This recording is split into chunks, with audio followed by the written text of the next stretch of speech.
ऐतिहासिक काल से ही भूमि के साथ ग्रामीणों का गहरा संबंध रहा है। लोगों ने देवताओं की पूजा की, जिन्हें उन्होंने न सिर्फ मवेशी और महिलाओं के प्रजनन क्षमता से जोड़ा, बल्कि भूमि की उर्वरता से भी। आखिरकार भूमि ने ही इन्हें इनका अधिकांश भोजन प्रदान किया है।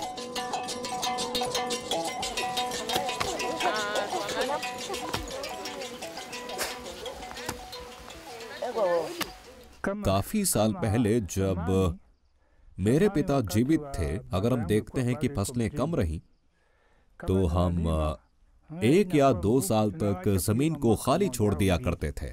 उसके बाद हम वापस आते थे और नए सिरे से खेती की शुरुआत करते थे, और इसी वजह से हमें अच्छी पैदावार मिलती थी। तेजी से बढ़ती आबादी की वजह से किसानों ने जमीन को खाली छोड़ना बंद कर दिया है और उसकी जमीन पर साल दर साल फसलें उगाते हैं। इस तरह के निरंतर उपयोग की वजह से अगर फसल उत्पादों के साथ हटाए गए पोषक तत्वों को वापस नहीं डाला जाता है, तो मिट्टी की उर्वरता में गिरावट आती है। अनियंत्रित रूप से सतह पर पानी के बह जाने से उपजाऊ मिट्टी भी धुलकर बह जाती है, जिससे स्थिति और बिगड़ जाती है। चूंकि जमीन कम उत्पादक बन जाती है, किसानों को अपनी जरूरत के भोजन, रेशे और ईंधन के लिए संघर्ष करना पड़ता है।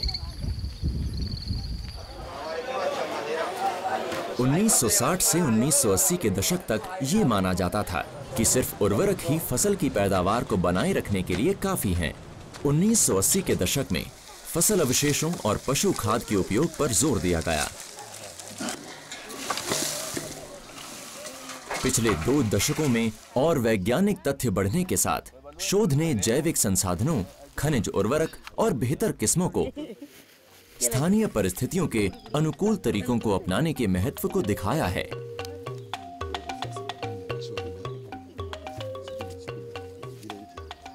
इसको कहते हैं एकीकृत भूमि उर्वरता प्रबंधन।